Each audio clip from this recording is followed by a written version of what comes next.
Agência Sindical apresenta Repórter Sindical, o mundo do trabalho no ar. O mundo do trabalho no ar nesta quinta-feira, fria mas não gelada, em São Paulo.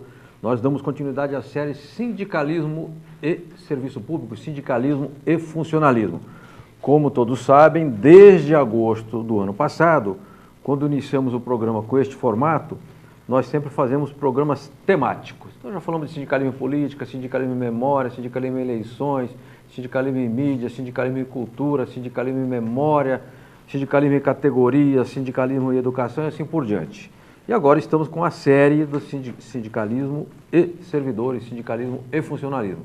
Porque evidentemente que as pessoas têm uma ideia, se aqui tem, as pessoas têm uma ideia melhor do sindicalismo na área privada.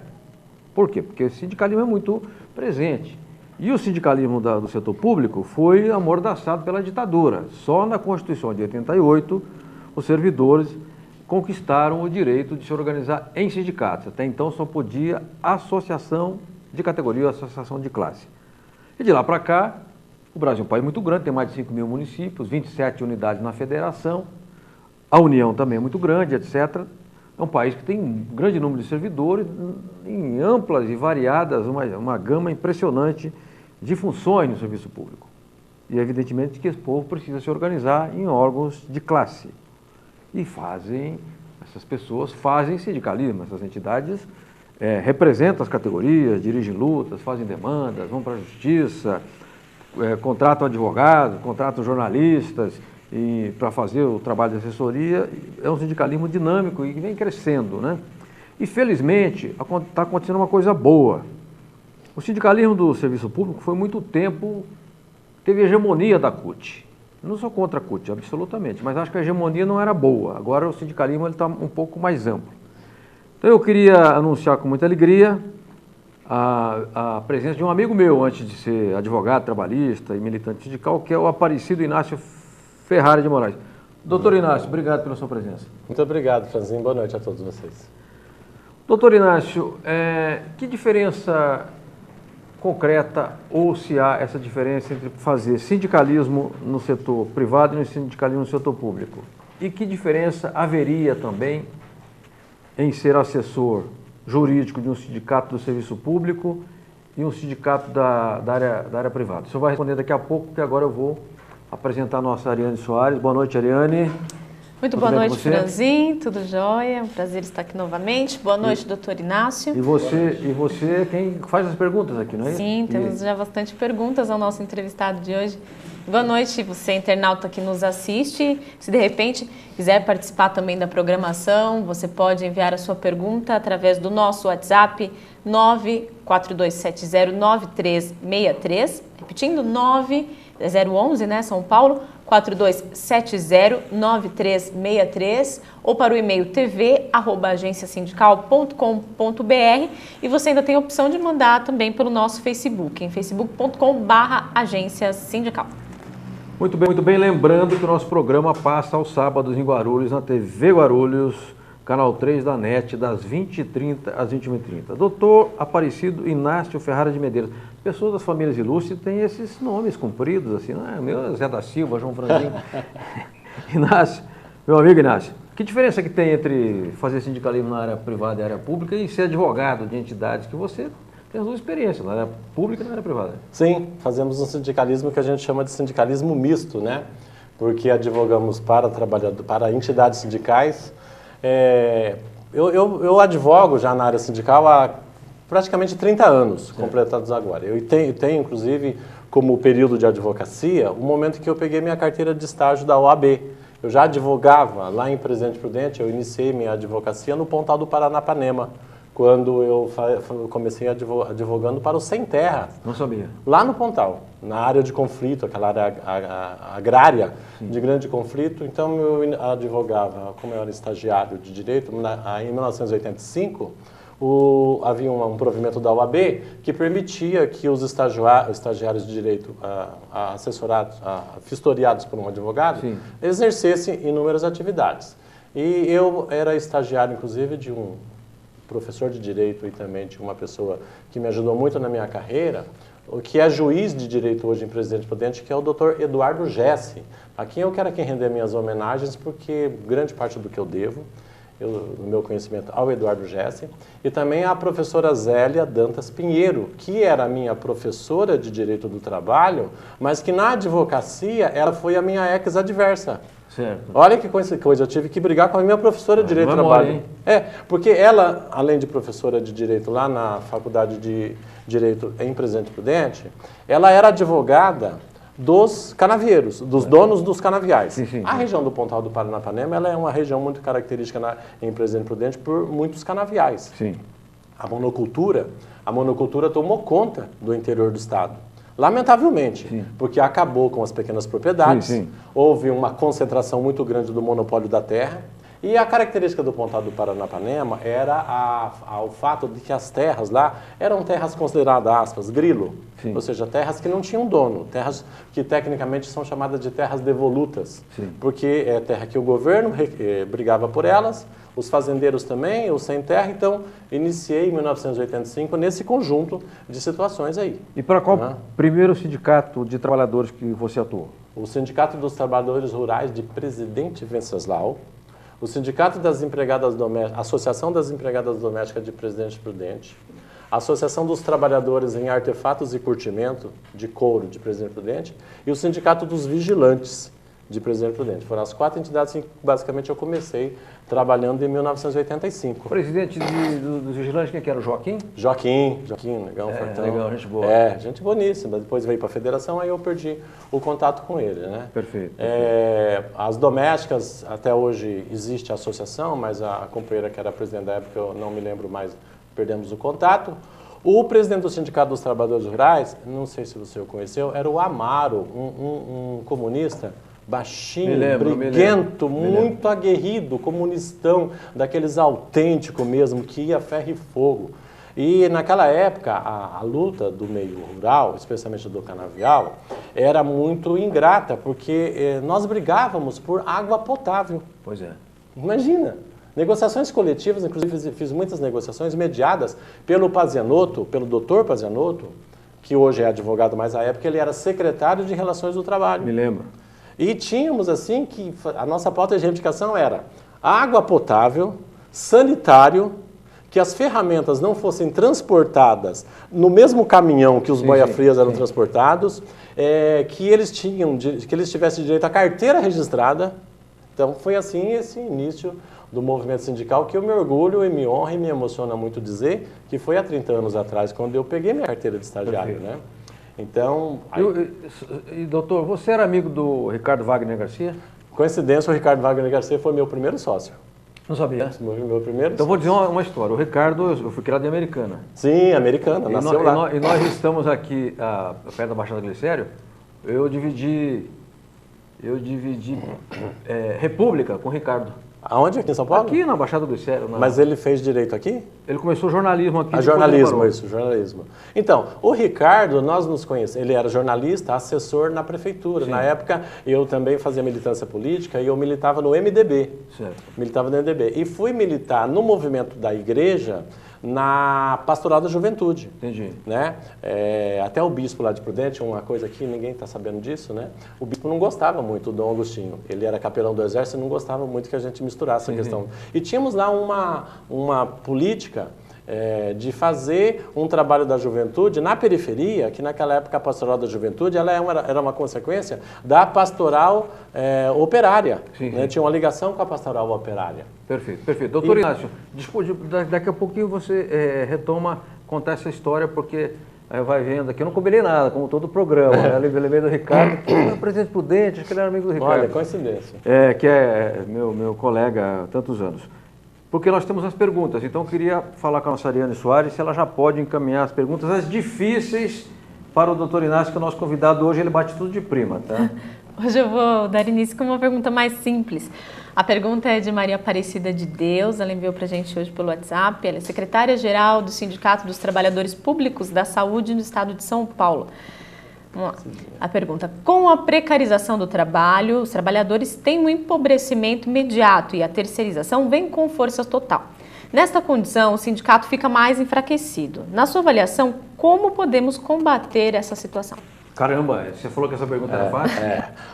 Imagina, é difícil. Hein? Eu lembrei agora de uma piada, de uma história que contam, e eu vou falar já por que ela mandou essa pergunta. Daquela vez que disseram assim que o Garrincha estava disputando a Copa do Mundo e o técnico chegou para ele e para o povo da seleção e falou assim, vocês vão por esse lado, chuta aqui, faz aqui, entra lá, tal, não sei o quê, e eles iam jogar com os russos, né? Aí o Garrincha olhou assim para o técnico e falou, ô professor, e o senhor já combinou isso aí com os russos? Pois é. Né? Então, Cidinha, você não complica não, porque nós não combinamos uma pergunta tão complicada dessa, viu? A Cidinha é diretora do Sindi Saúde, vou pôr aqui entre aspas, a nossa chefe. Porque ela é a secretária-geral do Sindi Então tem que caprichar na resposta, hein? Uma das nossas clientes lá do escritório. Não sabia que ela ia fazer uma pergunta tão complicada assim, viu? Senão você tinha deixado para o final, Ariana. Aí não dá tempo, a gente joga para o final. Né? Mas veja bem, essa questão da precarização é complicada por alguns aspectos. O primeiro deles é o fato de que nós vivemos um regime capitalista. Qual é a lógica do regime capitalista? O dinheiro. E qual é a lógica do dinheiro? O lucro. E qual é a lógica do lucro, numa situação de conflito de capital e trabalho? É o patrão economizar cada dia mais na mão de obra e os empregados lutarem cada dia mais para melhorar o seu ganho. Então, essa questão da precarização toma conta cada dia mais. Por quê? Porque a partir do momento que há um processo de organização dos trabalhadores e que a economia está em decréscimo, a economia está em recessão, há um conflito. E esse conflito gera o quê? Gera precarização, redução de direitos, demissões, movimentação da mão de obra através da mudança constante de emprego tal. E esse ciclo é um ciclo preocupante e vicioso porque ele diminui os ganhos, diminui as conquistas e obviamente, precariza a mão de obra. O que é precarizar? Precarizar é tornar ruim, é negativar. É deixar um processo de decadência. Sim. Então, é essa a situação que a gente está correndo o risco, inclusive, de cada dia mais se amarrar, dessa amarra cada vez mais no momento atual que nós estamos passando. Perfeito, perfeito. Daqui a pouco vamos entrar aqui na questão do funcionalismo público. Lembrando que na agência sindical, o local onde eu trabalho, e nós vamos iniciar agora a retomar a pauta da terceirização. Por quê? Porque o Padilha, o ministro Padilha, que é um dos braços direitos do Temer, do interino, ele veio a São Paulo numa conversa com os empresários e garantiu, assegurou, se comprometeu que a questão da terceirização vai ser tocada rapidamente naqueles moldes em que o Eduardo Cunha, com aqueles 100 milhões de motivos, o Eduardo Cunha tocou na Câmara. Então nós temos que opor resistência a isso e vamos começar uma série de matérias e de atividade na agência sindical. Depois eu quero até consultar o doutor Inácio para ele escrever um artigo lá para a gente sobre a questão da terceirização. Temos um correspondente, todo o programa, a doutora Aparecida Inácio e a Rita Casaro, jornalista do Sindicato de Engenheiros do Estado de São Paulo. Vamos a Rita, voltamos já com o doutor Inácio Aparecido Inácio Ferrari de Medeiros. Dente Sindical. Informações das entidades e das categorias. Boa noite, Franzinho. Boa noite aos internautas que estão acompanhando o Repórter Web desta quinta. É um prazer falar com vocês. Franzinho, na semana que vem, no dia 29, a partir das 13h30, na cidade do Rio de Janeiro, a Federação Nacional dos Engenheiros, a FNE, em parceria com o Clube de Engenharia, realiza uma atividade muito importante e oportuna. É o seminário A Engenharia e as Cidades Brasileiras. Na pauta das discussões, alguns temas essenciais para a vida da população. O primeiro deles é a urgência em se resgatar a engenharia pública na gestão das cidades e o papel desse saber técnico para se garantir qualidade de vida e desenvolvimento local. Um assunto a ser tratado também é a questão do financiamento dos municípios, porque, como você sabe, as cidades têm muitas obrigações previstas na Constituição, inclusive. E isso faz sentido porque é nas cidades que as pessoas vivem. Mas muitas vezes os municípios, especialmente os pequenos, não têm recursos suficientes para dar conta dessas tarefas. É, portanto, necessário equacionar as condições de ofertar serviços e realizar obras às demandas existentes. E essa discussão toda que será feita no seminário está presente na edição Cidades do projeto Cresce Brasil, mais Engenharia, mais Desenvolvimento da FNE. E essa edição vai também ser lançada no dia 29, durante o seminário no Rio. Essa etapa do projeto traz um diagnóstico dos principais problemas dos municípios brasileiros e sugestões de soluções. E para quem estiver interessado, depois do lançamento da publicação, ela vai estar disponível para download no site do projeto, que é o crescebrasil.org.br. Era isso. Franzinho, um abraço e muito obrigada pela oportunidade de participar do programa com vocês. Correspondente sindical. Informações das entidades e das categorias. Muito obrigado, Rita Casaro, jornalista, minha amiga, profissional muito séria, muito competente, consequente, faz um trabalho excelente para os engenheiros. Eu quero mandar um abraço ao Murilo, presidente da entidade, também pela qualidade da sua ação política e sindical. O Sindicato de Engenheiros, a Federação de Engenheiros, a CNTU, tem assim quadros de direção muito qualificados. Doutor Aparecido Inácio Ferrari de Medeiros, hoje tratando do tema, vamos começar a tratar agora, sindicalismo e funcionalismo, sindicalismo e serviço público, sindicalismo e servidores públicos. Doutor Inácio, você trabalha para o Sindisaúde, os trabalhadores, servidores da área da saúde no estado de São Paulo. Que demanda que tem mais, assim, digamos, urgente desse sindicato e dos seus servidores e trabalhadores? E como é que é assessorar uma diretoria que é concursada, que digamos que é estatutária e que não tem necessariamente como os trabalhadores na iniciativa privada, o vínculo com a CLT, que é um vínculo mais precário? É complicado, especialmente por isso, porque a legislação do serviço público, ela é uma legislação fechada. Sim. É uma legislação que permite pouca flexibilidade entre os gestores. Aí tem um ingrediente. O primeiro problema é o fato de que a ingerência política e a relação política que o sindicato tem com os gestores é complicada porque grande parte dos gestores são nomeações políticas. Hora do prefeito, hora do secretário, hora do coordenador. Então ele está ali momentaneamente. Sim. Ele está ali por umas circunstâncias de governo ou de um projeto daquele mandatário que está lá. E o servidor não? O servidor não. O servidor entra governo, sai governo, ele continua porque ele é estável. Correto. Ele não então, pode ser demitido. Tem uma carreira. Tem uma carreira. E essa questão, como conciliar as demandas naturais do servidor como ser humano, como pessoa de direitos, de deveres, mas também de direitos, como conciliar isso, como conciliar o fato de que o servidor público, ele é patrão de si mesmo. Sim. Porque, além de ser um prestador de serviço, ele é contribuinte. Quem o mantém no serviço público são os impostos oriundos do pagamento da população, do qual ele participa. Sim. Então, o IPTU que um funcionário público paga, parte dele é dispensado por pagamento do seu próprio salário. Entendi. Então, essa é a principal contradição. É o fato de que a administração pública tem uma legislação presa, uma legislação amarrada em princípios administrativos que a gente chama, que está lá no artigo 37 da Constituição, que não vem o caso aqui entrar em discussão de juridiquês, mas fundamentalmente ele se baseia em 5 princípios. A publicidade, sim, ou seja, todo gestor público... isso que eu vou falar para vocês aqui é o que está escrito na Constituição. Não vão achar que também é essa maravilha. Aliás, nós estamos vendo aí que o serviço público não é essa maravilha, né? A gestão pública. Então, vejam bem, o primeiro princípio que todo gestor público deve seguir, a legalidade. Certo. O que é o princípio da legalidade? Fazer aquilo que a lei deixa. Certo. Enquanto nós aqui podemos fazer tudo aquilo que a lei não nos proíbe, o servidor público, num cargo de gestor, ele só pode fazer aquilo que a lei permite. Entendi. Olha a grande diferença. Correto. Podemos entre nós, ou entre eu, representante de um sindicato de trabalhador, e você, hipoteticamente falando, um dirigente de um sindicato patronal, fazer qualquer acordo coletivo ou qualquer convenção coletiva que nós quisermos. O gestor público não. Ele só pode fazer aquilo que a lei permite. Aí depois vem o segundo princípio, que é o da publicidade. Tudo tem que ser feito às claras. Sim. Oh, que bom seria, né? Tudo tem que ser feito às claras. O terceiro, o princípio da transparência. Correto.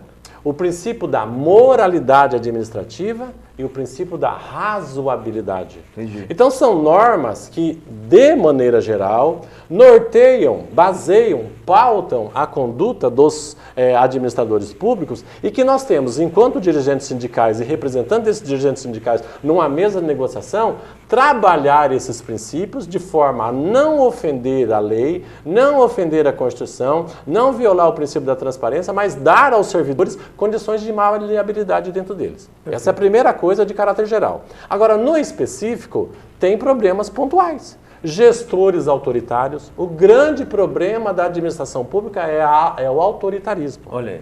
É a gestão autoritária.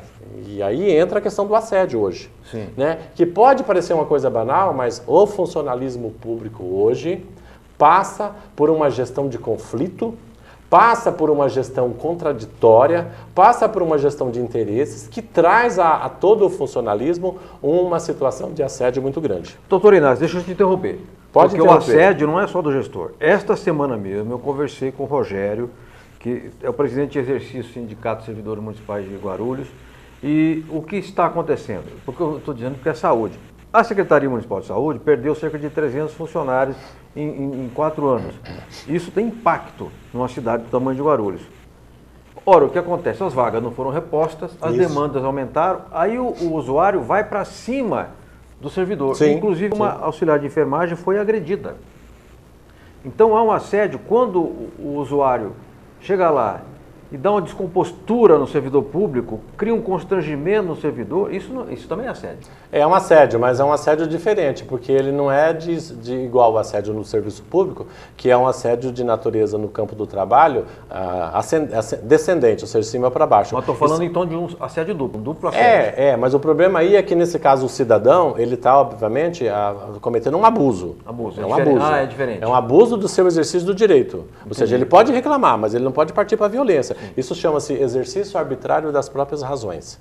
Né? É quando você utiliza excessivamente de um direito. Entendi. Né? Ou seja, eu não gosto de você, então não vou te agredir por isso. Claro. O seu serviço foi ruim, eu tenho que recorrer aos meios legais, à corregedoria, à ouvidoria, ao seu chefe e tudo mais. Então esse é um problema que nós temos com a população e que também, entre aspas, podemos às vezes até dar razão para a população, porque veja bem, meu amigo, vai hoje num hospital público, e aqui eu não falo só pelo pessoal da saúde, embora é uma das maiores entidades do funcionalismo que eu advogo, mas eu advogo também para o sindicato dos biomédicos que trabalham no serviço público, advogo para os funcionários das escolas. Imagina a situação das merendeiras, das serventes que estavam exatamente passando pelo problema recente aqui, que a garotada invadiu as escolas por causa do problema da merenda. Olha como essas tias são tratadas. Claro, Há um grande contingente dessas trabalhadoras com problemas lombar. Há um grande contingente de trabalhadores da saúde com alto grau de estresse. Por exemplo, agora mesmo no Sindicato de Saúde, nós ingressamos com uma representação no Ministério Público do Trabalho contra o Instituto Dante Pazanese de Cardiologia. É um absurdo falar isso aqui, mas está lá, está documentado, eu não tenho como esconder. Um dos maiores hospitais de tratamento de cardiologia do Brasil, para não dizer da América Latina, está passando por um processo de assédio moral coletivo em que os gestores lá estão sendo denunciados por abuso de gestão, por abuso de poder com os servidores, e o Ministério Público do Trabalho está investigando isso. Doutor Inácio vai me dizer como é que vai ser tocado isso no âmbito do sindicato, na tradicional luta sindical, a frente jurídica, a frente política, etc. Porque agora nós vamos fazer novas perguntas.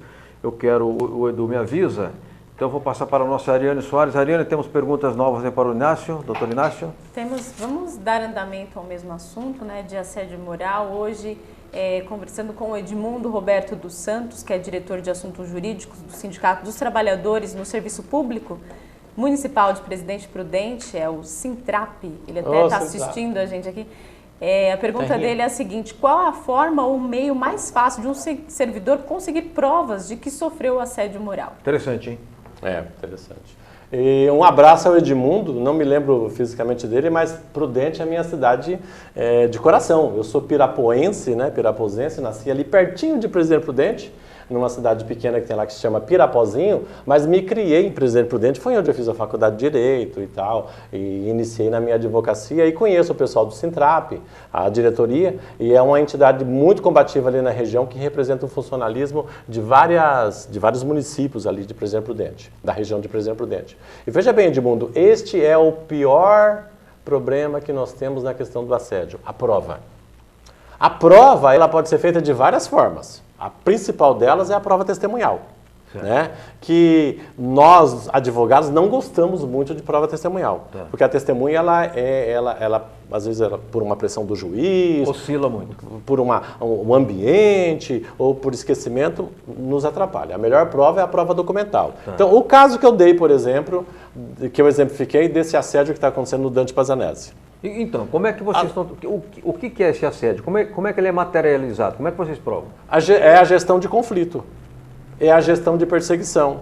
É essa, por exemplo, o município perdeu 400 funcionários, ele não supre essa lacuna dos funcionários e o serviço é distribuído entre os que sobram. Esse serviço, o cidadão recebe uma pressão da população, recebe uma pressão do gestor, e aí o que acontece? Ele entra num processo de estresse. Entendi. Entra num processo de estresse, porque o ambiente hospitalar é terrível. Claro. Né? Agora, digamos o seguinte, imaginemos a seguinte hipótese. O chefe, Edmundo, ele chama o funcionário numa salinha lá e fala assim, vem cá, ou você faz o que eu estou falando, ou então você vai se ver comigo mais tarde. Como é que ele vai provar isso? Sim. Tem um caso em que o trabalhador, ele vinha sendo perseguido e tratado com descaso pelo pessoal e tal, ele filmou, ele gravou, a justiça aceita isso hoje, desde que a filmagem, a prova seja feita por outro. Esse brinquedinho que todos nós temos aqui, ó, que é o celular, 99,9% deles tem câmera. Teve um caso que nós atuamos de um trabalhador lá do aeroporto de Guarulhos, uma terceirizada, que o chefe fez um aviso, pôs na parede, porque viram ele comendo um pedaço de pizza na limpeza de um avião. Sim. Bons tempos quando servia pizza no avião, né, Franzinho? Porque hoje é amendoim, água mineral, né? E olha lá, né, quando serve água. E suco, né? de caixinha. Suco de caixinha. Então, naquela época que ainda servia pizza no avião, esse moço, ele estava fazendo limpeza do avião e viu lá um pedaço de pizza que supostamente o passageiro não tinha comido porque estava intacto. Aí ele pegou, comeu aquela pizza. Ele, o pessoal da limpeza, sim, tal, sim. Enfim, estava com vontade, tá? Comeu aquela pizza. Os colegas dele, que viram ele comendo aquela pizza, começaram a chamar ele de comedor de lixo, de lixeiro, de comilão, não sei o que tal. Falaram pro chefe. O chefe pegou, fez uma circular e colocou na parede. Não coma pedaço de pizza, não sei o que, pipipi, e colocou lá as repreensões, etc., se referindo àquele rapaz. Já tinha o celular em mãos, ele foi lá e fotografou aquele memorando. E quando ele saiu do serviço, ele entregou aquela foto daquele memorando para o seu advogado, que usou isso como prova. Mas 99% das vezes, Edmundo, a prova é testemunhal, e nós dependemos da testemunha. Porém, os trabalhadores hoje podem contar com uma ferramenta fantástica, e aqui eu quero dizer não só para o Edmundo, mas para todo mundo, que é a denúncia anônima no Ministério Público do Trabalho. O senhor vai falar daqui a pouco, doutor Inácio, sobre essa denúncia, muito interessante, essa indicação, essa orientação, porque nós temos agora uma reportagem, porque todo o programa nosso tem uma externa. Desta vez é com o Renê Vicente dos Santos, que é presidente do Sintaema, que é o pessoal que trabalha com água, do sindicato de água, trabalhadores do setor água, esgoto e parques também, nos parques estaduais. Aliás, eu soube que o glorioso governador Geraldo Alckmin vai privatizar a gestão dos parques, 27 parques. Então daqui a pouco, se bobear, para você entrar no Parque da Água Branca, vai ter que comprar lá um ingresso igual no estádio do Pacaembu. Vamos na matéria com o Renan, voltamos daqui a pouco com o Aparecido Inácio Ferrari de Medeiros. Hoje a Agência Sindical entrevista Renê Vicente, ele que é presidente do Sintaema e vice-presidente da CTB estadual. Renê, conta pra gente que tipo de trabalhador, qual profissional que é composto o Sintaema? Olha, os trabalhadores de saneamento e meio ambiente são compostos por profissionais da área de manutenção elétrica, mecânicas, técnicos em hidráulicas, construção civil. Então é um leque de trabalhadores que atuam nessa área, levando saneamento e saúde à população 24 horas por dia. E qual é a importância de difundir o tema meio ambiente no movimento sindical?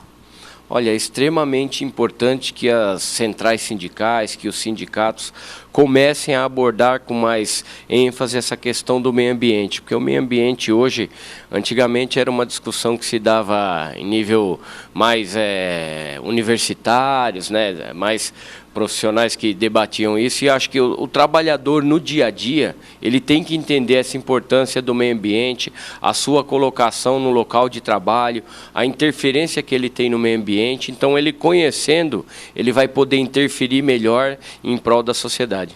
Como é que a gente faz para saber um pouco mais sobre o Sintaema? Olha, acessando a página www.sintaema.com.br.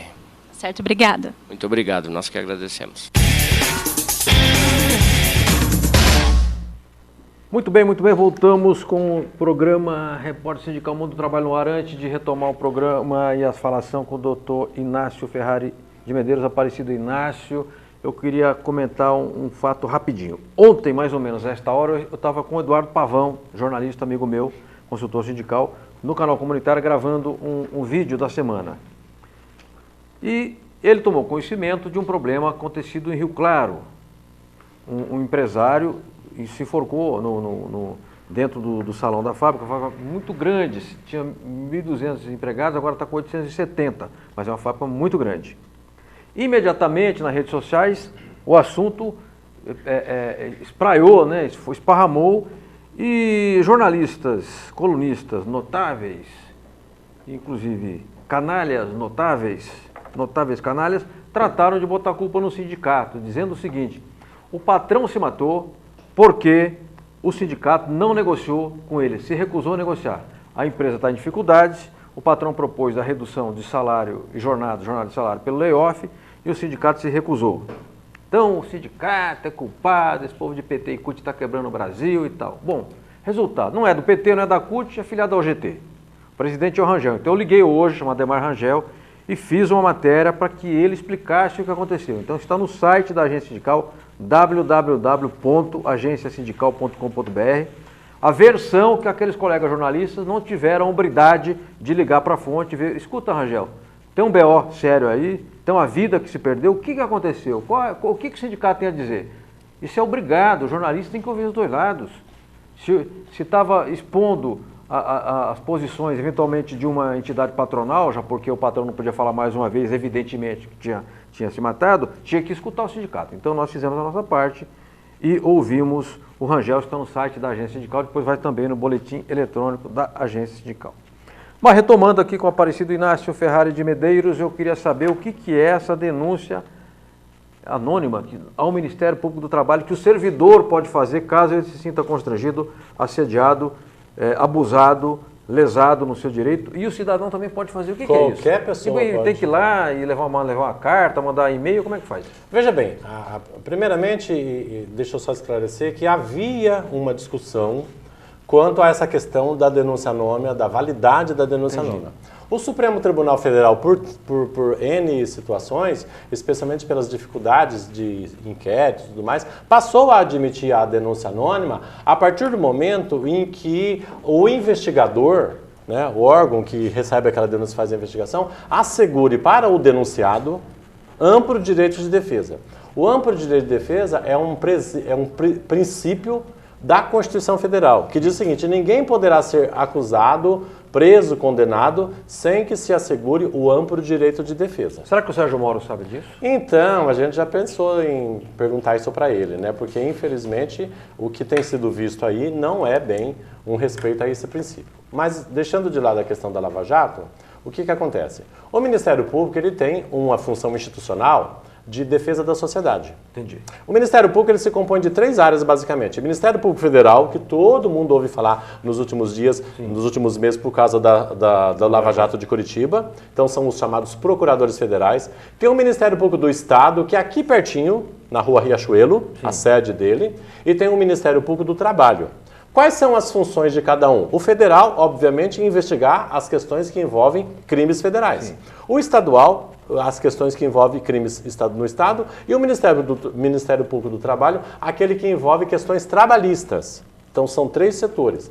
Ora, se o Ministério Público, qualquer que seja esses 3 ramos, tem a função institucional de defesa do cidadão, chamado fiscal da lei, sim, então, se você tem um determinado fato que você tem conhecimento que está infringindo a lei e você leva aquilo ao conhecimento do Ministério Público, o Ministério Público passa a ser o autor da denúncia. Por quê? Porque é a função institucional dele investigar aquilo. Entendi. Então, quando o cidadão é assediado no serviço público, e se ele for reclamar, ele pode, inclusive, se expor e sofrer perseguição daquele gestor, ele pode entrar no site do Ministério Público, chama www.mpt,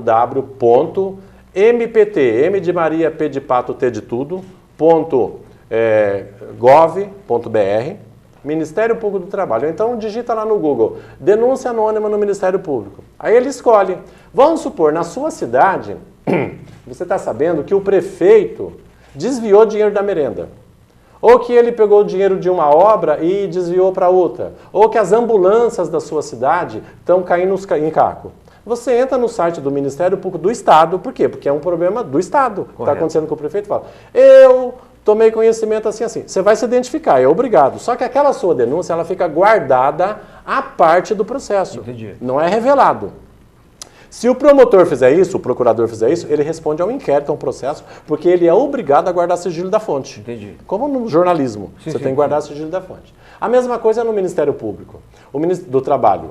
Então, se o cidadão não conseguiu, via sindicato, ou via lá, qualquer coisa seja, conseguir encaminhar essa denúncia, não só em questão de assédio moral, outras coisas, ele entra no site do Ministério Público do Trabalho e, senhor promotor, procurador do trabalho, eu trabalho na Prefeitura X, no governo Y e tal, estou sofrendo perseguição, aqui nós estamos com um problema, assim, relata o problema. O Ministério Público vai instaurar um inquérito de investigação. Sim. Esse inquérito é o Ministério Público contra aquele prefeito, contra aquele chefe daquela repartição, investigando aquilo.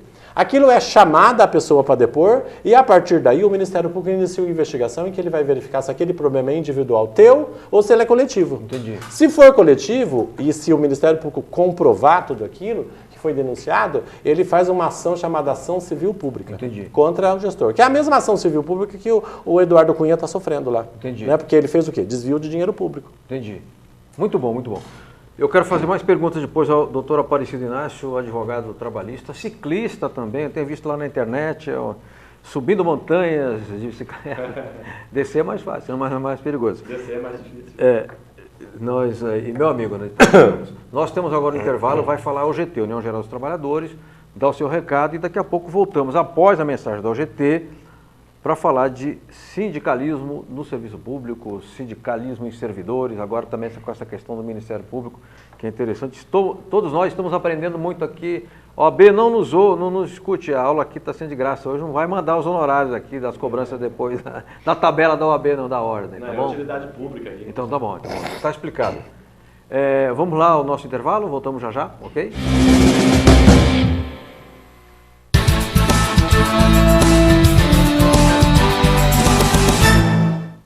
10 de junho de 2016.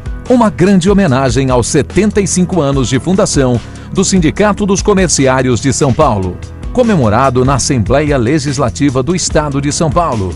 Meus amigos e amigas, hoje 75 anos, não é pouco não. A partir de 41, quando foi dada a Carta Sindical pelo Getúlio Vargas, teve vida sindical, essa estrutura que é um conceito importante que nos últimos anos deu mudanças no modelo de gestão. Lógico que como associação o sindicato já tinha mais de 100 anos, então tem uma história importante, é uma categoria milenar, então não podia ser diferente. Mas nós temos muitos desafios e a comemoração na realidade é para valorizar o que foi feito, mas lembrar tudo aquilo que nós temos que fazer. Principalmente no que tange a relação capital e trabalho, na informalidade que persiste, na precariedade, discriminação racial, infelizmente, mas da forma que está sendo trabalhado, da solidariedade entre os dirigentes e entre os sindicatos, que nos ajudam muito, principalmente aqueles filiados ao GT, com certeza absoluta, a partir desses 75 anos, a responsabilidade aumenta muito, haveremos de ter procedimentos importantes para superar essas adversidades. Lógico, num momento muito adverso, 12 milhões de desempregos, uma série de projetos que querem flexibilizar a legislação, tirando mais direitos, então nós temos que estar atentos, vigilantes, unidos. Essa é, na realidade, com certeza, a mensagem mais importante nesse período que nós estamos construindo esse sindicato, de continuar esperançoso, trabalhando muito obstinadamente, de forma determinada, valorizando a todos aqueles que estão em supermercado, loja de shoppings, feiras, joias, automóveis, todos somos comerciários. Tenho certeza absoluta que a partir de hoje as questões vão ser melhoradas do ponto de vista do trabalho sinérgico que faremos.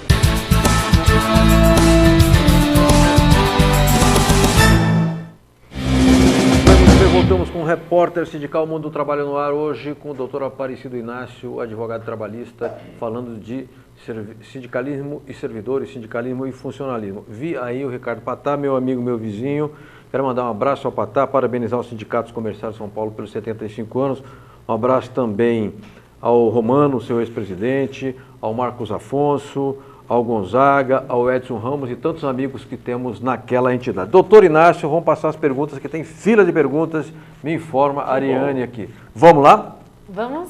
A pergunta do nosso amigo Rogério de Oliveira, ele é presidente em exercício do STAP. O STAP é o Sindicato dos Servidores Públicos de Guarulhos. Rogério nos assiste também. Obrigado aqui, Rogério, por sua participação e sua pergunta. Aparecido, como advogado, de que forma você entende a criação de sindicatos por funções dentro da categoria servidores públicos? E qual a sua avaliação, jurídica nessa condição? O problema da criação de sindicatos no serviço público é que não tem uma regulamentação tão clara ou mais direta como tem na CLT, que estabelece, por exemplo, o sindicato por categoria profissional. Funcionalismo, se você for definir o funcionalismo como categoria profissional, pode-se discutir várias teses, por ramo, por município, por região, por segmento. Então cai na jurisprudência. O que é jurisprudência? É a interpretação da justiça. A justiça tem interpretado hoje que os sindicatos do funcionalismo, eles serão criados e serão permitidos criarem eles, tomado por base de dois parâmetros. Primeiro, o respeito às normas do Código Civil, publicação do edital, reunião de pessoas com interesses comuns, etc. Segundo, o objetivo do sindicato, aquele chamado especificidade. Um exemplo, os sindicatos dos trabalhadores públicos da saúde. É um sindicato que detém uma especificidade, ou seja, todos os trabalhadores públicos da saúde. Agora, nós temos aqui, por exemplo, na cidade de São Paulo, sindicato dos funcionários públicos municipais, e no estado de São Paulo nós temos, por exemplo, o sindicato só de professores. Então, que congrega, dos municipais que congrega professor, em outras cidades que não congregam. Então, isso vai muito do interesse político. Os tribunais têm reconhecido que vai de encontro com o princípio da especificidade. Se o juiz entender que aquela categoria, que aquele segmento da categoria pode se reunir em sindicato, ele dá ganho de causa. E ele não quer nem saber se é ramo de categoria ou se é categoria completa. Agora, doutor Inácio, vamos fazer aqui o raciocínio de ordem política. O fracionamento da base sindical é ruim para os trabalhadores. Muito ruim, muito ruim. E este é o problema que nós temos no sindicalismo no Brasil. Saibam vocês, quem não saiba, não sabia, que antes da Constituição Federal de 1988, nós tínhamos no Brasil 7.000 sindicatos reconhecidos pelo Ministério do Trabalho. Hoje nós temos quase 30.000 sindicatos. Por quê? Porque o que acontece, Franzinha, são cenas que nós já vimos muitas. Eu e você, depois de 30 anos aí militando, né? O pessoal fala que a gente pinta o cabelo, mas não, né, Franzinha? É que a gente é jovem mesmo. Conservado, né? Conservado, né? É o seguinte, o diretor do sindicato ou uma chapa de oposição não participa mais de diretoria, não consegue ganhar aquela eleição, ele vai lá e funda um outro sindicato. Esse é, infelizmente, um problema que tem no Brasil. Doutor Inácio, eu não vou citar o caso aqui para não arrumar encrenca, mas eu vi na internet ontem fotos da eleição de um sindicato, o prédio inteiro estava cercado de capangas, de jagunço e bate-pau, em cima capanga, jagunço e bate-pau, com rojão, com bomba, etc, etc. Os que estavam embaixo eu não sei, não posso identificar, também não quero aqui ser parcial. Agora, eu acho deplorável, deprimente, triste, lamentável que uma eleição sindical seja resolvida na porradaria. Como é que resolve isso? Infelizmente, hoje tem sido assim, porque é uma luta pelo poder. É um espaço de poder. O sindicato é um espaço de poder. E aí isso acontece como? Acontece dentro dessa maneira. Os sindicalistas, eles para fazer essa defesa do poder, para fazer essa defesa do seu espaço, eles se utilizam dessa forma. Essa semana mesmo saiu uma notícia nos jornais falando da situação que aconteceu no Sindicato dos Comerciários do Rio de Janeiro, né? E mostrando, inclusive, a grande fortuna acumulada pelos sindicalistas que ocupavam lá, a família, né? Sim. Marta Roma, né? Sim, que ocupava lá, Mata Roma, que ocupava o Sindicato dos Comerciários do Rio. Eu já fui contratado para atuar a favor de uma diretoria ou de uma oposição em que eu tive que andar com seguranças no período das eleições, porque há uma guerra, infelizmente é uma guerra. Hoje mesmo eu estava no almoço e uma das pessoas falou para mim, nossa, eu fui um dia numa assembleia assim, me surpreendi porque de repente apareceu lá 200 caras de camiseta vermelha, outro lá de camiseta azul e tal, não sei se começou uma guerra campal, etc., uma situação que está acontecendo lá em São Bernardo, Sim. né, num segmento lá. Então, é a disputa pelo poder. É isso. Lamentável. Capangagem, nós não podemos admitir isso, lutamos para ter democracia, ter Estado de Direito, ter conduta republicana e isso é... Discussão democrática, né? É descabido. Chama uma assembleia, discute lá, então, até terminar, até chegar num consenso. Exatamente. Ariane Soares, tem mais perguntas da doutora Aparecida Inácio, podemos encaminhar? Vamos dar seguimento aqui com a pergunta do Lívio Enesco, presidente da Associação dos Advogados Trabalhistas de São Paulo. Eu não sabia que o doutor Lívio ia participar do programa hoje. Olha aí, um abraço ao doutor Lívio. Com certeza, tem a participação dele. A pergunta doutor, você acha que o negociado pode estar acima do legislado nas negociações coletivas? E qual a sua opinião sobre uma negociação, acordo ou convenção abaixo do patamar legal? Ok. Grande doutor Lívio é o presidente da Associação dos Advogados Trabalhistas do Estado de São Paulo, um militante da OAB, uma pessoa que eu admiro muito pela sua garra. Veja bem, Lívio, nós temos essa discussão, quem se lembra da PEC 623, que tentava modificar essa regra. Hoje não é possível. As normas coletivas, tanto a convenção coletiva quanto o acordo coletivo, não pode se sobrepor ao que está legislado, ao que está na legislação. Essa é uma discussão que leva em conta um caráter, que leva em conta experiências tomadas na Europa. O sindicalismo na Europa e nos Estados Unidos, ele é todo pautado na negociação coletiva. A legislação lá é muito fraca do ponto de vista trabalhista e tudo se dá pela negociação coletiva. O Brasil, por sua tradição, pela nossa CLT, ele não permite isso. Eu, particularmente, pela experiência que eu tenho no meio sindical e por conhecer a correlação de forças existente hoje entre capital e trabalho, não posso assegurar que o legislado, o negociado sobre o legislado será uma boa coisa. Por quê? Porque, infelizmente, no Brasil, nós temos um problema sério de negociação coletiva. Veja você, por exemplo, que nós estamos exatamente amanhã, inclusive eu tenho uma negociação, em que o setor patronal falou assim, eu não negocio.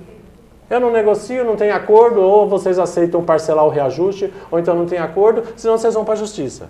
Mas para ir para a justiça, eu preciso passar por uma cláusula chamada comum acordo. O patrão, o sindicato patronal, tem que aceitar que eu proponho o dissídio coletivo. Perfeito. Aí, Franzinho, eu chegar para você e falar, Franzinho, você deixa eu enfiar a faca no teu pescoço? Sim, claro. Você vai falar, pode, por favor, enfia a faca aqui, claro, a minha jugular está desse lado ou desse. É um absurdo. Então, essa é uma questão que é uma incoerência. Você dizer que o legislado pode prevalecer sobre o negociado, da forma como está hoje a correlação de força entre patrão e empregado, é um absurdo.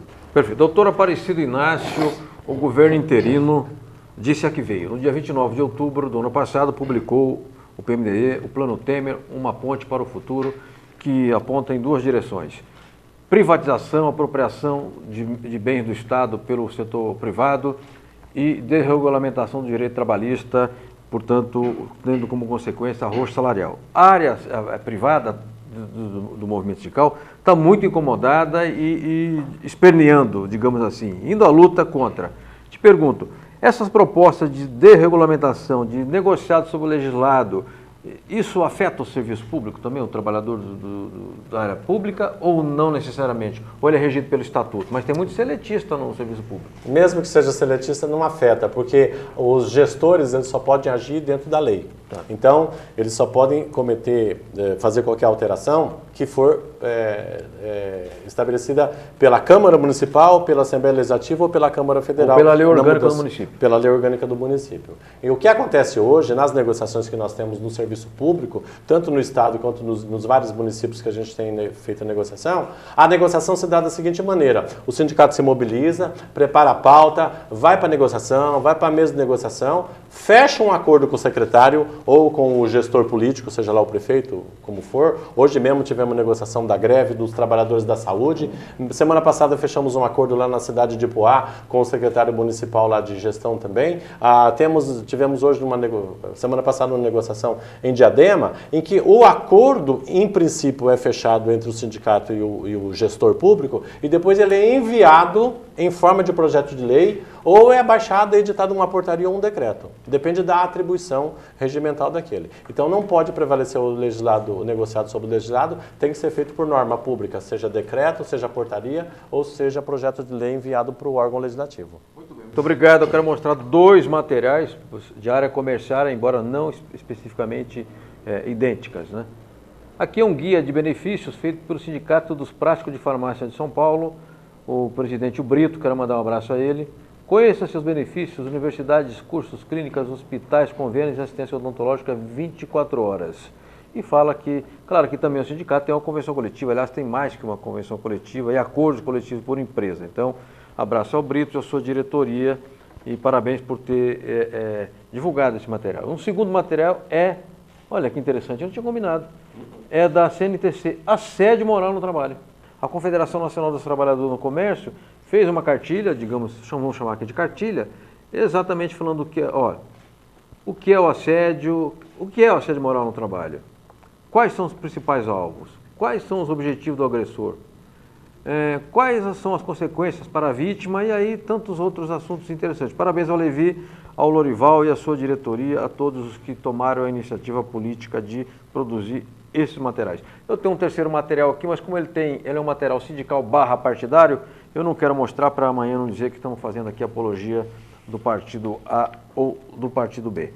Doutor Aparecido Inácio, vamos falar um pouco de política sindical, sair um pouco aqui da esfera da assistência trabalhista.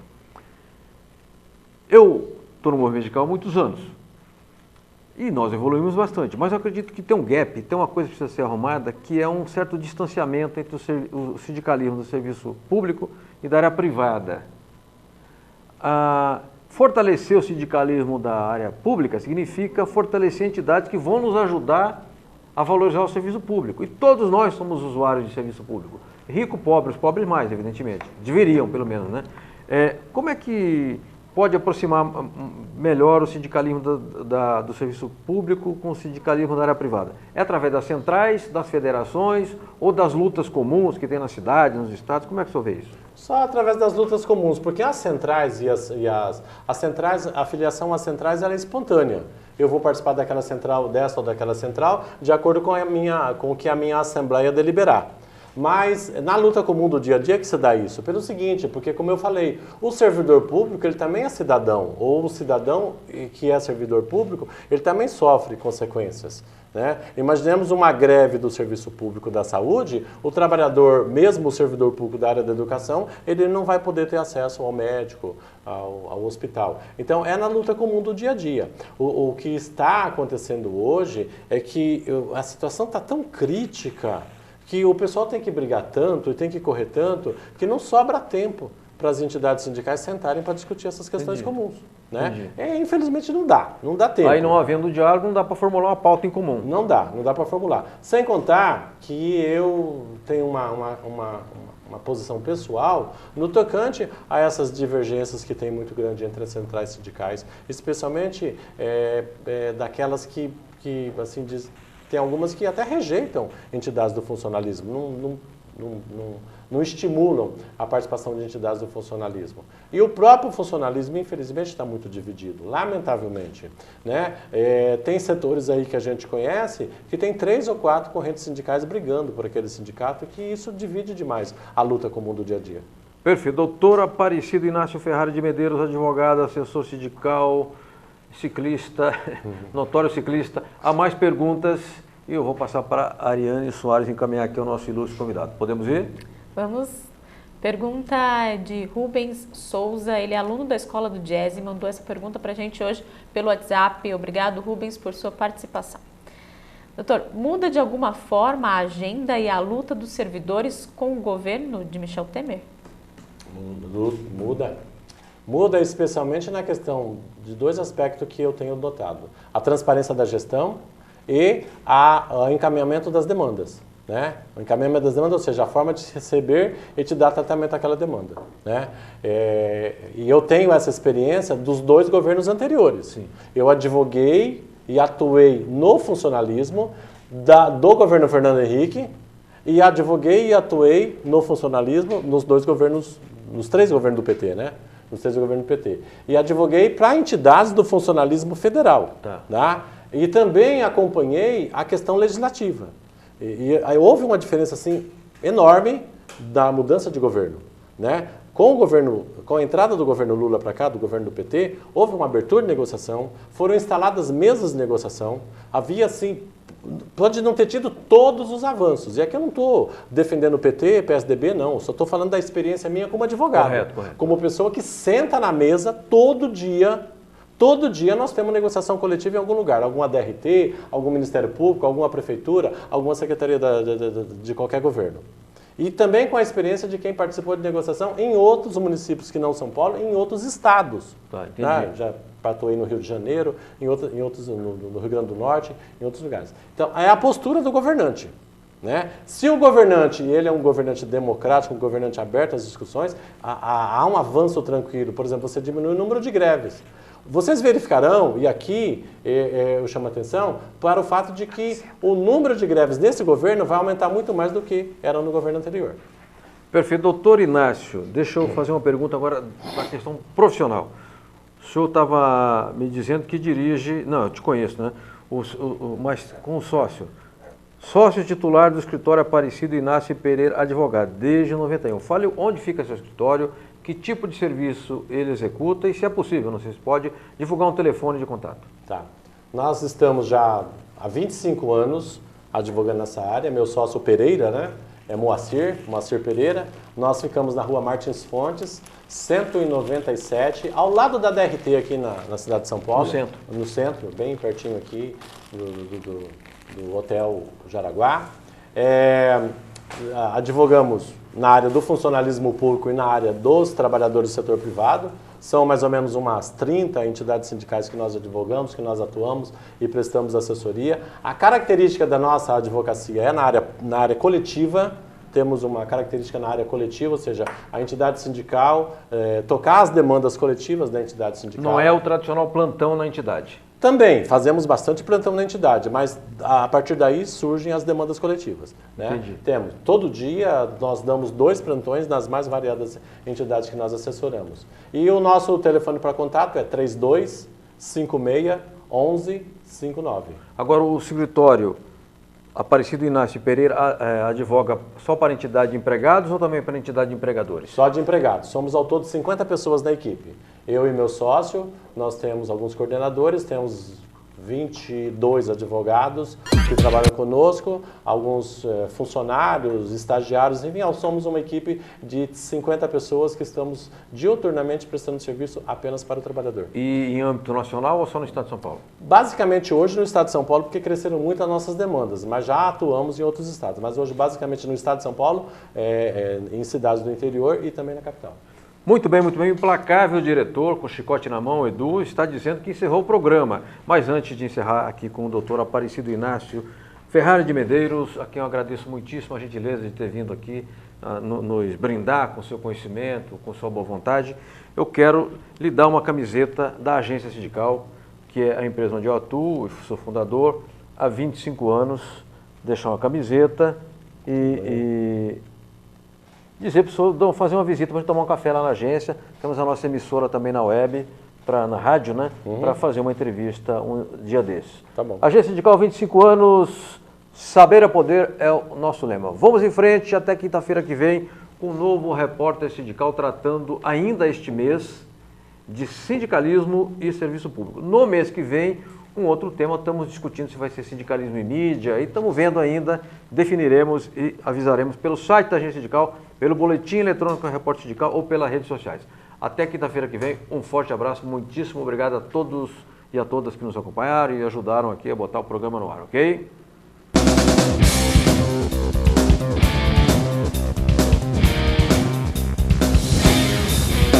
Agência Sindical apresentou Repórter Sindical, o mundo do trabalho no ar.